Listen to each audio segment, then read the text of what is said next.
the best thing for us. I mean, it sounds like they're over. And I mean, let's face it, Dorit and Mauricio, give me a break. They're over.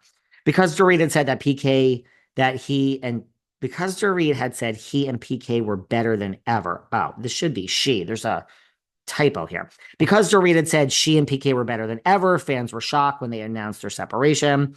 Dorit has an explanation for this. Sounds like she's backtracking. Looking back at the moment, Dorit explained that after a very tumultuous few years, PK decided to get sober and she had a renewed sense of hope. That's why she said better than ever. I don't know, girl. It sounds like you're backtracking.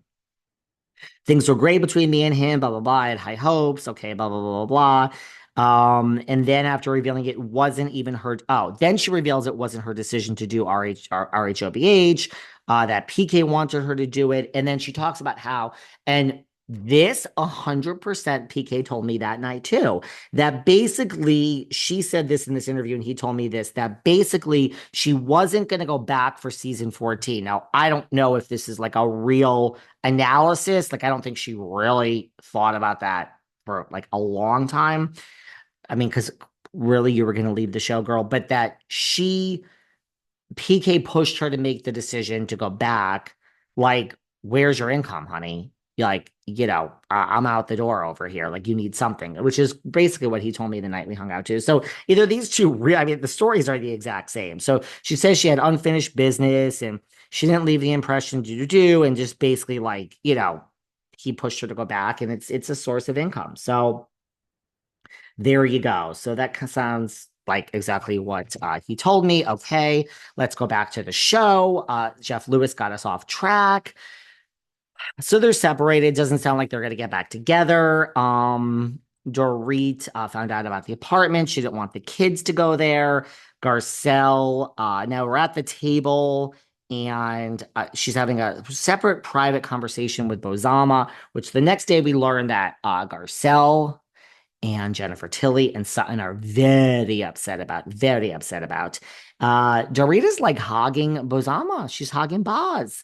And Garcelle wants to get to know Boz, and the other gals want to get to know Boz too. So we got a lot going on. But Dorit and they were very upset about the private conversation. They were very upset about the private conversation as it was going on. Dorit was talking to Boz. They were at the table. Sutton is like, "This is so rude." Garcelle is like, "This is so rude." We can all understand why she doesn't want Kyle to hear. Erika's kind of in the middle, telling them they're having a private conversation. She doesn't really trust Kyle at the moment. Just let her talk. She needs to get it out. Blah, blah, blah. Kathy is just sitting there, taking it all in. Kathy planned a great trip. She should do every trip. I mean, also, let's just note that she's got the chief of staff there. She's got the head of whatever, the brand manager. She's got her hairstylist. I mean, she's got everyone. And we have some games. I gotta admit, you guys, every time I'm in a group setting with family or with friends, everybody always wants to play a game. Ugh, I don't like games. I don't mind cards. I wouldn't mind like a game of like gin or gin rummy or some interesting card game. I like a gin or a gin rummy. I don't like a Monopoly or like a Life or any of these games that are going to take like 17 hours to play, set up the board. But I also don't like these games that Kathy has. We're doing a relay race, duck, duck, goose. It's not really my style. I would have been exactly the same as the other girls. Kathy does let us know, 'cause she's a very smart woman, this Kathy. She lets us know that she would rather live in a fairy tale than in real life. I mean, yeah, I'd rather never leave the house again. It's really true.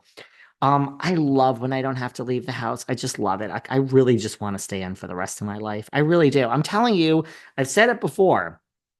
If we could just go back to COVID and know that we're all going to be okay, and just know that it's like, can't we just have another COVID where nobody gets like, nobody dies and everything's fine and we could just lock down again? I don't even need a lockdown for, I mean, I prefer 6 months, but just 3 months. How many people out there would be happy if January 1st, I mean, especially January 1st. January 1st, we just had to be locked down until April 1st. I would be so happy.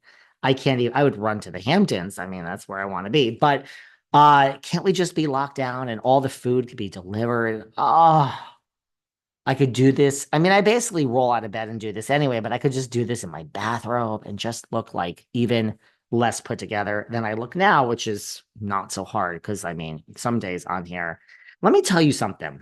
When you do these shows all day and you look at yourself in Zoom, everyone else realize this that like, do you ever have a day where like you actually feel kind of good about yourself? You look in the mirror and you're like, today isn't an ugly day. Yesterday was an ugly day. Yesterday, whatever.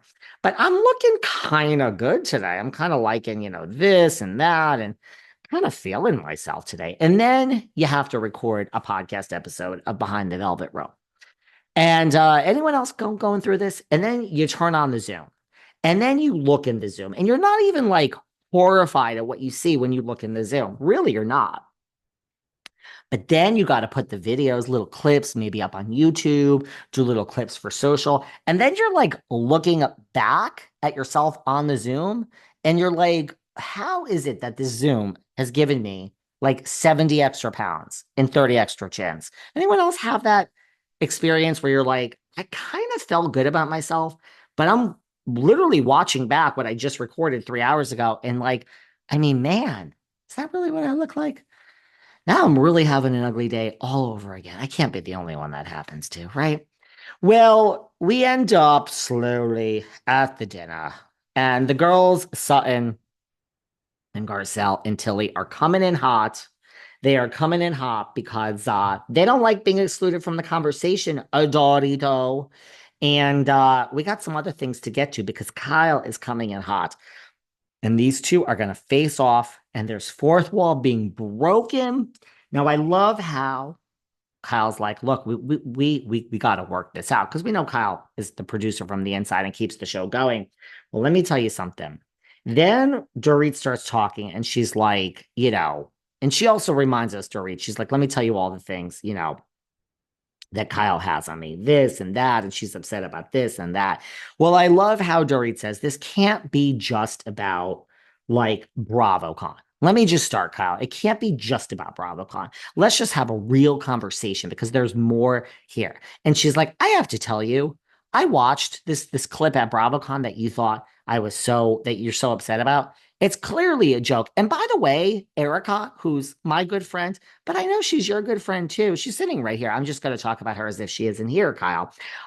Your good friend Erika and my good friend Erika, Erika watched it too, and Erika could not believe what you're saying. She actually thinks you're completely overreacting as well. Erika is sitting there like, bitch, don't fucking put me in this. Remember 2 seasons ago when it was all about Erika and Tom Girardi? Dorit, don't you bring me back there, girl. I'm having a good season. They've given me 3 years of a good season, but I'm still not ready to have a bad season because that whole world came for me, Dorit girl. So I mean Erica's sitting there. She's eating her fucking chicken skewer, drinking her second drink. She only had 2 drinks? 2 drinks for a whole day on a vacation? Never heard of such a thing. But Merce was in that purse and we ain't having him back this year, she says. So Dorit just throws her friend Kyle, my friend Erika, right under the bus. She's like, Kyle, it was clearly a joke. You spilled the drink. I mean, I wasn't going to say you're my favorite Hilton sister.